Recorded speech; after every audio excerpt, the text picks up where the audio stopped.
What is going on, Cupbangers? Today is Friday, September the 23rd, 2016. I'm Alejandro, and let's talk about cars. Yo, hit it, Pedro!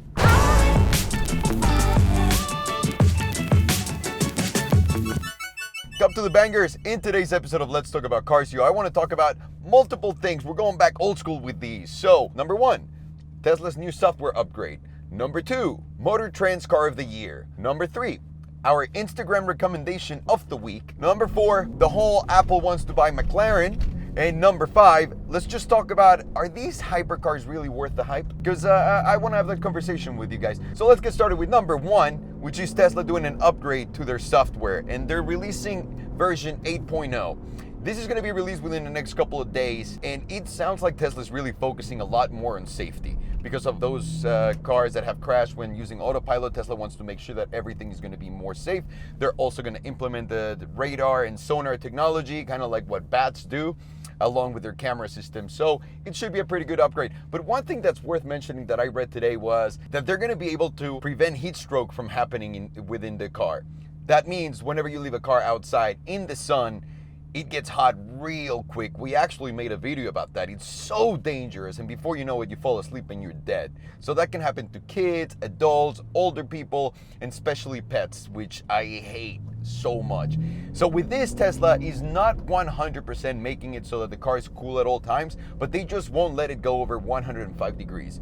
That means that your car, wherever you park it, if it's parked on the street and you leave it under the sun for 5 days, the car at no point whatsoever should go over 105 degrees. They're saying that once they do 8.1, you're going to be able to adjust the temperatures and all that stuff whenever you leave the car, when to do it, when not to do it.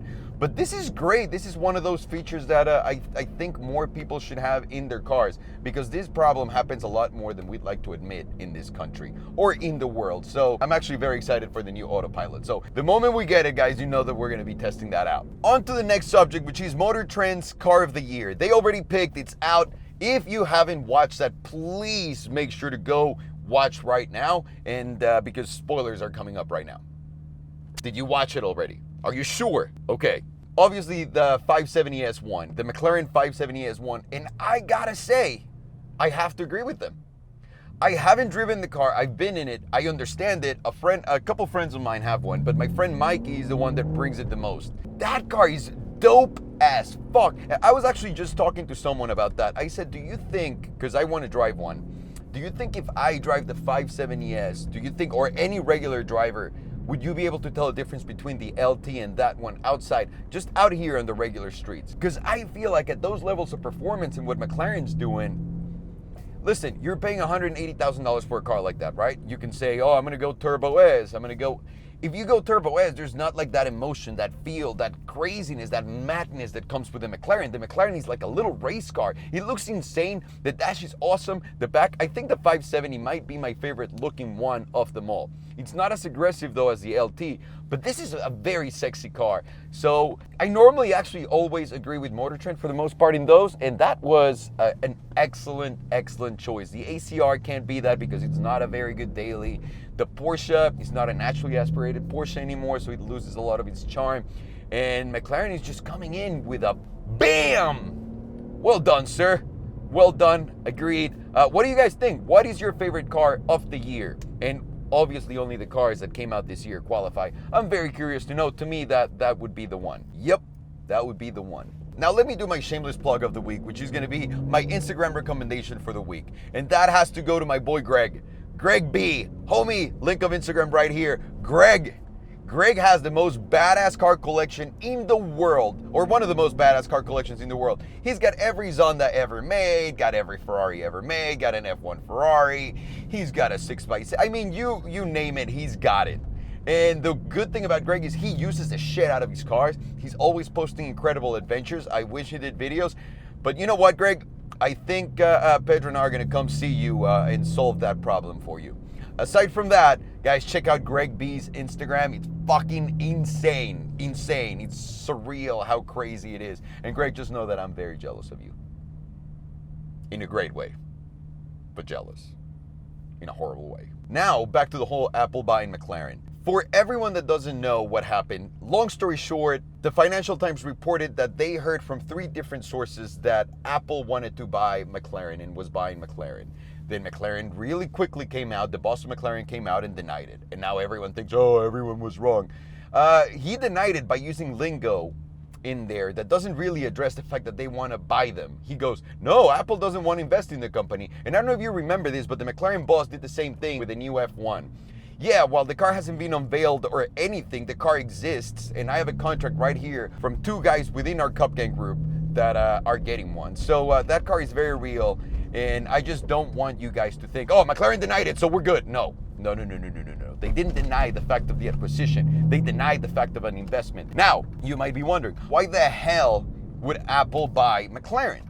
That, do they want to build cars in a hypercar? And everyone's like joking around, all electric P1. No, Apple wants McLaren Technologies. McLaren Technologies is one of the most badass companies out there. What do? McLaren Technologies define efficiency. Define it. McLaren Technologies is the reason why Shmi goes to the Heathrow airport and he gets a gate and he gets out there quick. McLaren is the one that was able, with their technology, to improve the efficiency of getting into your flight, the efficiency of planes landing and everything, allowing for more planes to come a day in a better way with less traffic. That's what McLaren Technologies do. It's nuts, it's gnarly. Another amazing example of what McLaren Technology does is they help GSK make $100 million more a year. GSK is a toothpaste company, right? So what they do, they go to McLaren Technologies and say, hey, how can we improve our efficiency? So McLaren Technologies analyzed all of their aspect of their business and said, okay, for you to make more money, you need to cut down your amount of time of production within this product. So what they did is, instead of taking 39 minutes for a whole process to go from beginning to end, McLaren was able to cut that time into 15 minutes. Now you go back and look at how these companies are making more money with that is, less money means more product in less time, more supply for less, and your margins just grow. So that's what Apple wants from McLaren. It doesn't hurt that they have the cars and all the other stuff, but come on, guys, if that doesn't make you want to buy a sexy-ass company, I don't know what will. McLaren would probably sell around 1.5–2 billion current market value. And also, this could be another great way for Apple to get away from that tax liability that they have in Europe. They buy McLaren, they pay the overprice, and they make the deal go through, they restructure McLaren, and they would bring that money back to the US one way or another. So that would be a brilliant move by Apple. I'd love for that to happen. And McLaren Technologies, Jesus Christ, you guys are on fire. And for those who didn't know, actually, McLaren even has a fucking catering company. Who would want to hire anyone else aside from McLaren Catering? I'm having a party. Let me just call McLaren to bring me my food. I guess In-N-Out could be better catering, but what if McLaren Technologies made In-N-Out system better and deliver that burger quicker to me? I'm just saying, McLaren, the possibilities are endless. And then last but not least, I want to talk about the hypercars. Are these hypercars really worth it? I watched a documentary that someone made with extra footage that they had about what is the hypercar. And the thing starts, what is a hypercar? And it ends in the, we'll never know. A hypercar is a race car that is fitted to everyday driving. To me, that's the answer. A 918 is supposed to be a race car in an everyday chassis. Same with the LaFerrari, same with the P1. That's what these cars do. They give you track numbers on the street while listening to the radio, your AC, some other comfy stuff like that, right?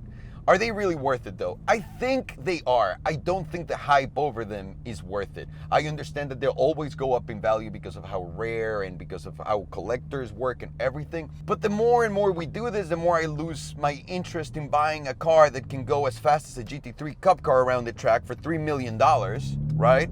Instead of just buying the GT3 Cup for $500,000, rip it on the track, really destroy it, because who gives a shit? Go back on the street and drive something that would never be outperformed on the street, like an LT. No one needs more than an LT on the street. No one on the street, I'm saying. Obviously, a Chiron would be the epitome of, I have everything, I'm the fucking king, this is the car, nothing you can put next to me will beat. To me, my perfect garage would be a Chiron, an LT, or a GT3 RS, or the new GT3, or a 2RS. I got a plug-in Porsche, of course, and a daily. That's all anyone needs. And obviously, and I wouldn't even buy a GT3 Cup car. I would buy a GT4 Club Sport. That's more my speed. I think that's where that should go. Now, because obviously no one's gonna think like me and say, oh yeah, absolutely, that's the way it should work. What do you guys think? Do you guys think that these hypercars are really as big and as cool as everyone makes him think? Or are they a little bit of a ego stroke, you know, for everyone that wants to show off, including myself, clearly, because I have a 918. So let me know in the comments down below, Cupbangers. Thank you so very much for watching. As always, I'm Alejandro, and I do not approve this message. Don't let anyone tell you otherwise, guys. Peace!